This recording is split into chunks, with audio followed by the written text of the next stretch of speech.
Okay. Highlight nga lang muna natin to kasi baka makalimutan ko. Wait lang ha. Wait. Let me just highlight it. Okay? Kasi nakakalimutan ko minsan. Okay? So, hello my dear air sign.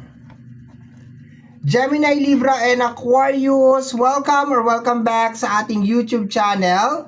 My name is RJ, your tarot card reader. At ang gagawin natin ngayon, my dear, is yung ating daily reading para po to sa araw ng June 4, 2026. Okay, sinulat ko lang siya, my dear, kasi medyo distracted ako today. No, maganda na alam ko siya. Okay, so my dear air sign, ang gagawin natin ngayon is yung ating daily reading para sa araw ng June 4, 2026. So, titingnan natin, my dear, kung ano mga eksena, kaganapan at kung ano-ano pa na maaari mong makasalubong sa araw na ito.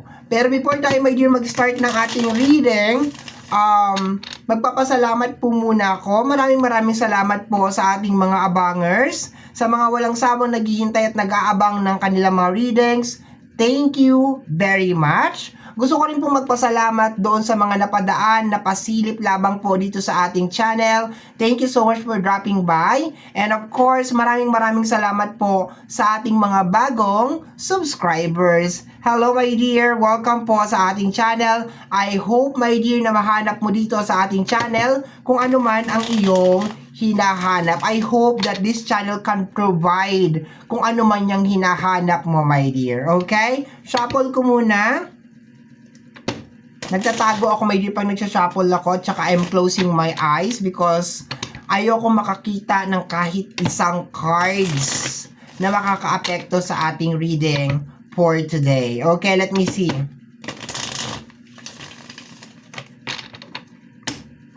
Air sign. Okay. Cut na natin into 3.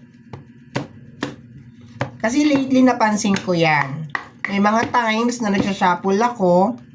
Pag hindi ako nakaharap sa camera, my dear, normally pag nagsashuffle ako, nakasarado yung mata ko. Naka-close talaga siya. Okay? Sinusubukan ko talagang hindi tingnan yung card. Pero ngayon kasi nakaharap ako sa camera, so para sure na sure, nagtatago ako. Okay? So my dear, kagaya po ng lagi kong sinasabi, ang tanging hiling at dasal ko lamang po sa ating buong may kapal na ang mga readings na ginagawa ko ay nakakatulong po sa ating lahat. Okay? Gagamitin natin si Capre for today. This is Capre. Okay? Pinangalanan ko siya after Capricorn. Okay? So, let me see, my dear. 4 cards. Nag-start ako kay water sign ng 4 na cards. So, 4 na cards din sa'yo. Okay, let me see. We have here, they are getting paid to do that. Okay, they are getting paid to do that. Okay. Let me see. Next is, you don't own me. Okay, you don't own me. I am not just one of your many toys. Okay. The Truman Show. Ala? Talaga ba? Okay, let me see, my dear. Next is Two-Face. Okay. So, yung energy ng ating reading air sign is more on The Truman Show. Sino nakakita ng Truman Show? Sino na nakapanood ng Truman Show? Okay. Etong Truman Show na to, my dear, kung sa mga hindi nakakaalam, ito yung typical, ito yung palabas, my dear, na si Truman ang bida dito. At si Truman, my dear, ay lahat ng kilos niya simula nung pagkabata siya ay napapanood ng buong mundo. Okay. So, medyo magulo tong reading na to kasi, ay magulo tong card na to, my dear, because of,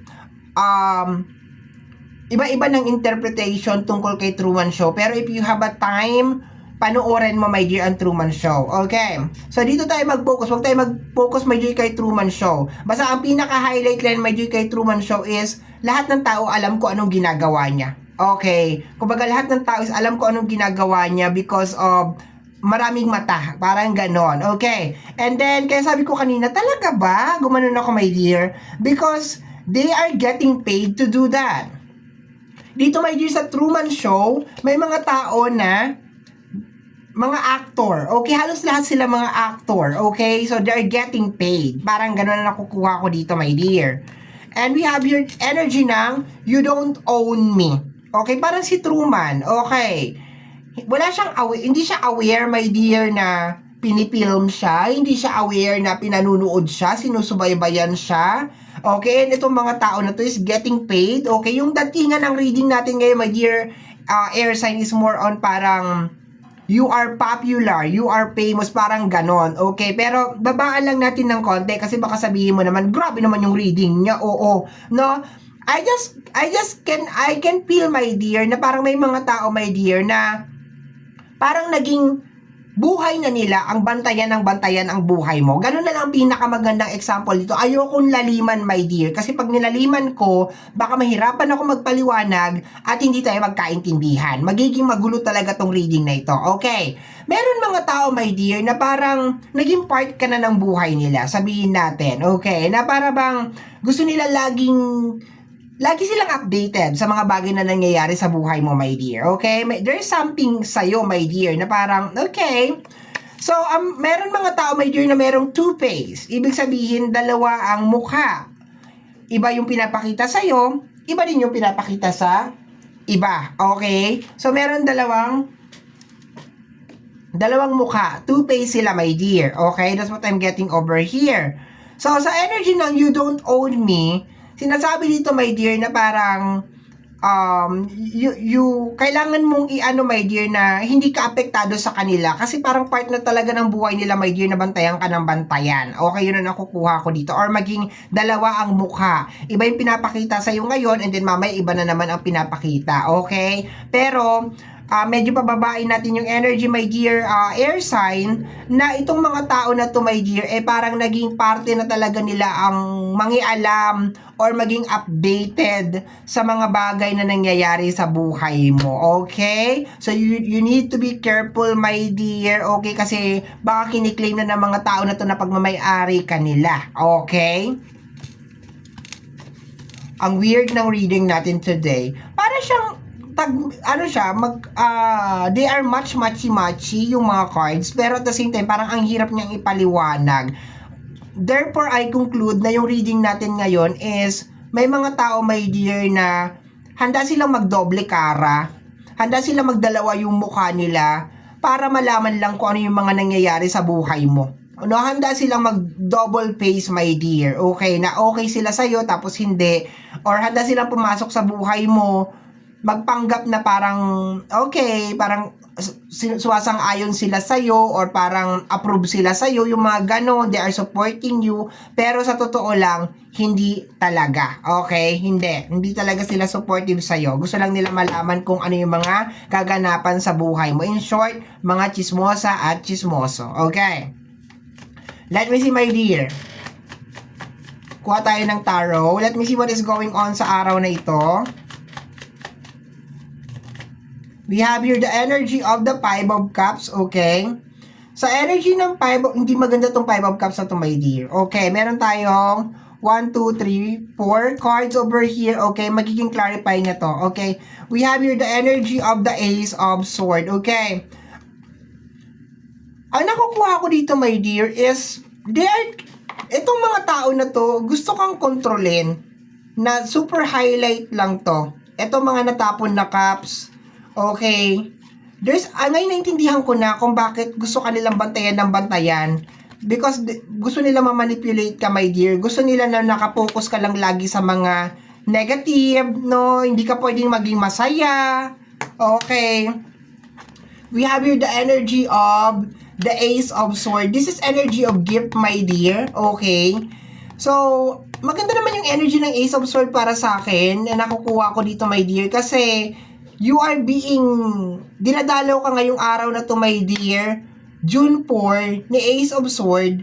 Pero, sabi nila, maganda ang Ace of Sword. Pero para sa akin kasi, yes, maganda naman ang Ace of Sword, pero parang double blade kasi siya. No, hindi kasi siya kutsilyo na isang blade lang. Ito, dalawang blade to, my dear. So, ibig sabihin, sa kabila ng maganda na may dudulot na awakening sa'yo ni Ace of Sword, is there's a tendency, my dear, na merong mga bagay na mahihirapan kang i-let go because nakasanayan mo na. So, sa dalawang combination ng card na to, parang sinasabi, my dear, na umalis, parang mayroon kang kinakailangan ikat dito. Possible, ikat mo tong mga tao na to, itong mga two-face na to, my dear, itong mga dalawang mukha na to, itong mga nagpapatakbo ng Truman Show. Okay, you need to cut them off, my dear, sa buhay mo. Kasi habang konektado ka sa kanila, my dear, pakiramdam nila pagmamay-ari ka nila. Kinokontrol ka nila dito, my dear. Kinokontrol ka na. They're trying to control you, my dear. Mapapansin mo yan. Every time na nakikita mo yung tao na yan, puro negative na lang yung sinasabi. Tuwing kausap mo siya, puro chismis na lang ang sinasabi. Puro katoksikan, puro nega. Wala nang sinabi na maganda, my dear. Puro katoksikan na lang, my dear. Yun ang pinaka-purpose nila. Okay? Kung sa Truman Show, gusto nilang malaman yung paglaki ni Truman, yung makita nila si Truman, para siyang main character. Sa'yo naman, my dear, this is more on, actually, para tong psychological warfare. Gusto nilang actually, hindi nila gusto eh. May access na sila sa brain mo, my dear. Half of your brain, diba, parang ganun, no? Half of your brain is kontrolado na nila, my dear. Pero yung kalahati ng brain mo is lumalaban. There's a tendency, my dear, na nagtatanong ka, bakit ganito ako mag-isip? Bakit ganito ako kumilos? Bakit ganito yung nangyayari sa akin? It's because you are being manipulated ng mga tao na merong two-face. Sa harap mo, my dear, magandang sinasabi, pero sa likod, meron pala silang mga ibang agenda or ibang sinasabi nila sa ibang tao. They are gathering information, my dear, para malaman nila kung paano ka talaga nila aatakihin. Okay, there's a tendency, my dear, na itong mga tao na to is marami talaga itong nalalaman tungkol sa'yo, my dear. Kaya alam na alam nila kung paano nila i-execute yung bagay na yun nang hindi mo napapansin, nang hindi mo nalalaman, my dear, na parang, okay, akala mo sinisisimula yung sarili mo na, okay, meron lang akong mood swing, meron lang talaga akong topak, pero honestly, my dear, sila may kagagawan nito. Like, they are doing this to you, my dear. They are manipulating you, like sinasabi nila, air sign, focus ka lang dito. Oy, wala kang kotse. Oy, wala kang bahay. Oy, kawawa ka naman, iniwanan ka ng jowa mo. Oy, kawawa ka naman. Alam mo ba, si ganito ganyan, si ganon, nabuntis, yung mga ganyan, yung mga ganon. Ay, wala kang trabaho. Ay, wala kang pera. They are highlighting all of this, my dear, to control you. Ngayon, pag na-feed na nila sa iyan, kinain mo naman, ayan, ang nangyayari, wala na. Ayun na. Pero I'm so happy today because dinalaw ka ni Ace of Sword. Perfect combination, my dear, ito. No? As long as i-accept mo lang, my dear, si Ace of Sword. Kasi ibig sabihin lang dito, my dear, baka meron kang mga bagay na nakasanayan mo na, my dear, na kinakailangan mo talagang tanggalin as of this moment. Let's go tayo, my dear. We have here the energy of the Emperor. Kasama niya, my dear, is the energy of the Five of Pentacles. Hindi to maganda. Ang tawag sa card na to is Social Climber. Okay, bakit? Baka nabubuhay ka bilang si Emperor. Okay, maybe you're acting like an emperor. Wala namang masama, my dear, kung gusto mo maging si emperor. Pero hindi madali. No, hindi madali. Mag-research ko ngayon, may internet tayo, may Google tayo. Paki-search. Ano ang buhay ng isang emperor? Ano ang obligasyon ng isang emperor? Ano ang katangian ng isang emperor? May obligasyon, my dear, ang emperor. Huwag ka maniwala sa pinapakita sa iyo ng mundo na ganito, ganyan, tas wala yung consequence. May consequence yan, my dear. Karamihan sa atin, including me, everybody sa mundong to, nakatingin lang, my dear, sa pagiging emperor. Yung magandang damit, magandang bahay, magandang kasuotan, and everything. Yan, kaya madali ka mamanipulate. Madali kang mamanipulate, my dear, kasi ang nangyayari, itong mga tao na to nakikipagkompetensya sa'yo. Akala mo naman, my dear, ganun talaga ang nangyayari sa mundo. No. Actually, hindi mo kinakailangan bumaba sa level ng mga taong ito kasi itong energy ng emperor, hindi to basta-basta. Alam nila, my dear, na pag pinilit mo maging si emperor, pag sinikap mo maging si emperor, pinatunayan mo sa kanila na ikaw si emperor, alam nila na magpa Five of Pentacles ka.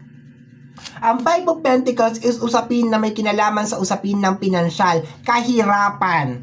Kaya ang tawag ko sa combination ng card na to is pagiging social climber. So there's a tendency na ang title ng reading natin ngayon is social climber. Okay? Ibig sabihin, you're buying things na you cannot afford, you're doing things na you cannot afford, you're trying to show sa mga tao, my dear, sorry my dear air sign na hindi kita inaaway. I'm just, sino magsasabi sa'yo nito, kapitbahay? No?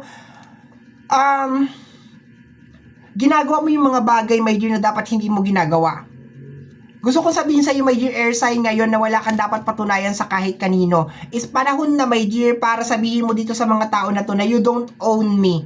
Hindi mo ako pagmamay-ari, may sarili akong buhay, kokontrolin ko yung buhay ko, hindi ako, baka naman itong they're getting paid, baka mga energy vampire to, kasi ang pagkakaintindi lang natin, my dear, if you are getting paid, is binabayaran ka ng pera. No, energy vampire, somebody is watching and natutuwa sila habang nag-struggle ka, habang hindi mo nakikita na yung mga ginagawa mo at yung mga action mo, yun ang nagdudulot kung bakit ka lumulubog. Okay? May mga tao na ganon. They are enjoying. They are having fun, my dear. Habang nakikita ka na ikaw mismo ang nagbabaon sa sarili mo sa putikan.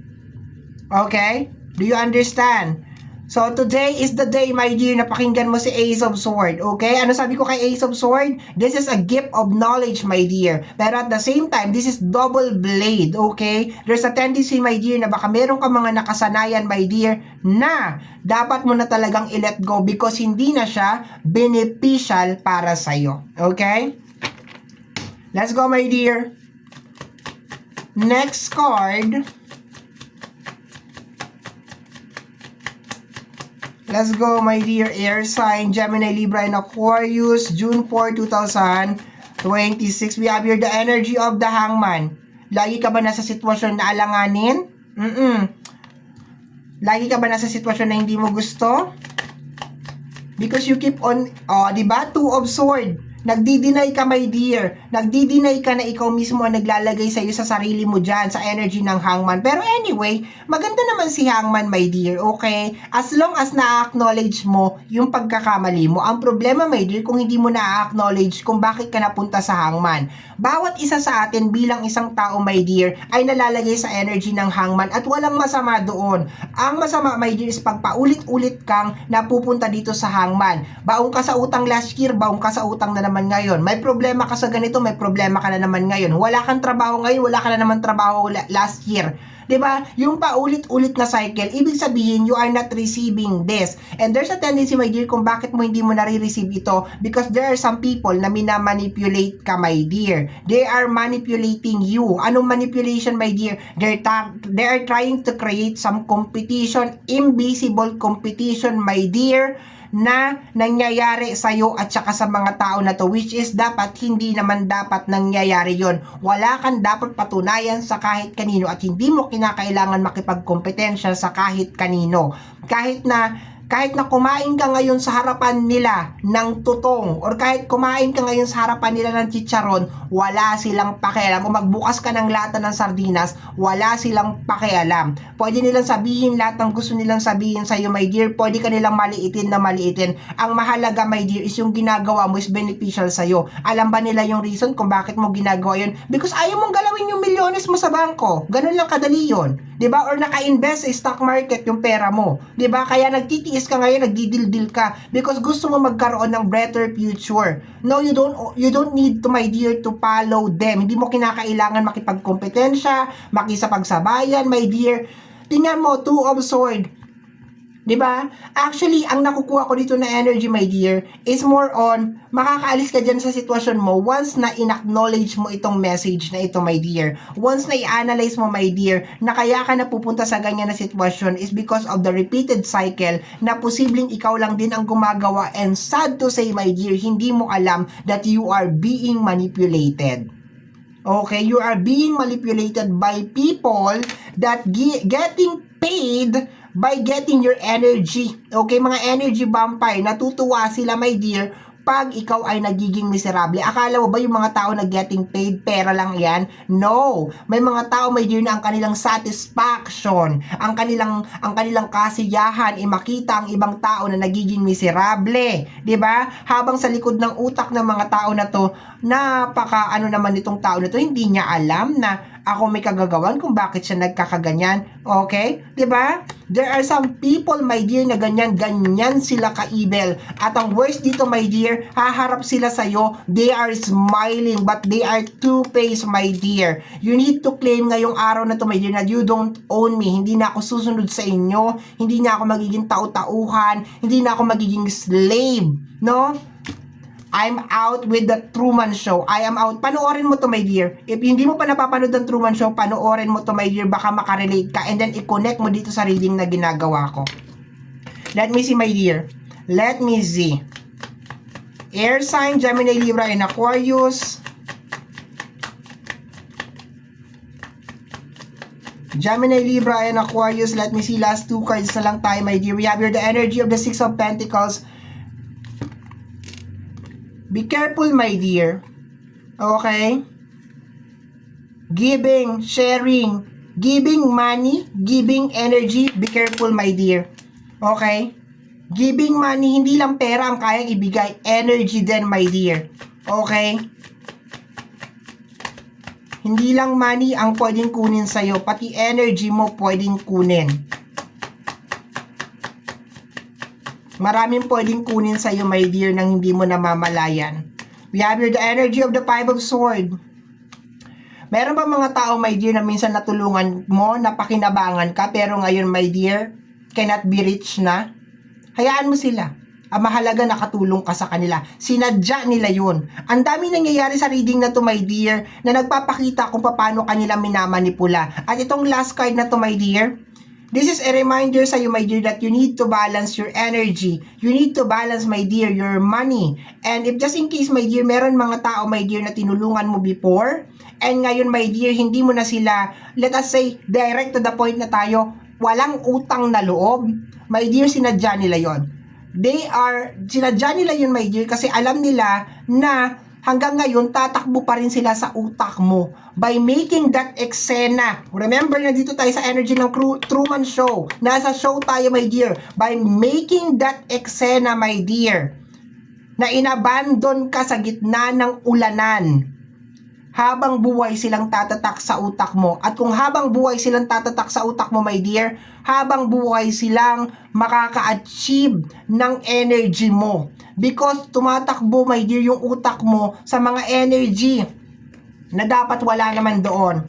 We have here the energy of the Eight of Swords, my dear. Okay? Eight of Swords is energy of trap card. My dear, makakaalis ka dyan.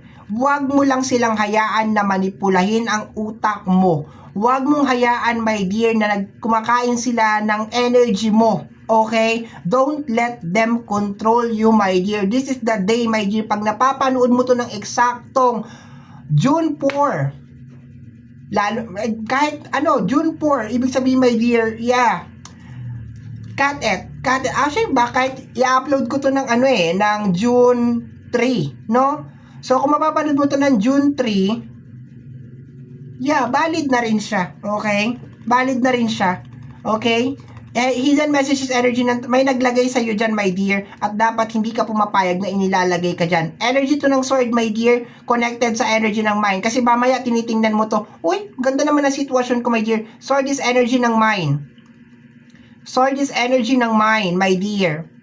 Don't let them control your mind. By controlling your mind, nalalagay ka sa energy ng trap. Kung sino may hawak ng utak mo, yun ang nagpapatakbo ng buhay mo. At kung sino ang nagpapatakbo ng buhay mo, siya ang may kakayanan, my dear, na ilagay ka sa energy ng Eight of Swords. Lahat nag-uumpisa sa maliit na patak, my dear. Napakaliit na patak. Pero eventually, yung patak na yan, my dear, kayang makabutas yan ng pinakamatigas na semento, my dear. Yan lang sasabihin ko sa'yo. Don't let them in sa utak mo, my dear. Don't let them control. Huwag ka makipagkompetensya sa kanila. Huwag mo silang isipin, umalis sila, walang utang na loob. Hayaan mo sila, my dear. Okay? Huwag ka makinig sa mga toxic na energy nila, sa mga competition nila, tungkol sa mga na-achieve nila sa buhay nila. Hayaan mo sila. Kung naging successful sila, naging mayaman sila, good for them. Darating din ang oras para sa'yo. As long as mag-focus ka sa buhay mo, mag-focus ka sa sarili mo, we are good, my dear. We are good. Okay? So, my dear air sign, yan ang nakita natin, nasagap natin na energy para sa araw na ito, June 4, 2025. 26. Kagaya po na sinabi ko sa bandang unahan ng ating video, ang tanging hiling at dasal ko lamang po sa ating buong may kapal na ang mga readings na ginagawa ko ay nakakatulong po sa ating lahat. Maraming salamat po. Thank you, Air Sign. Take care of yourself.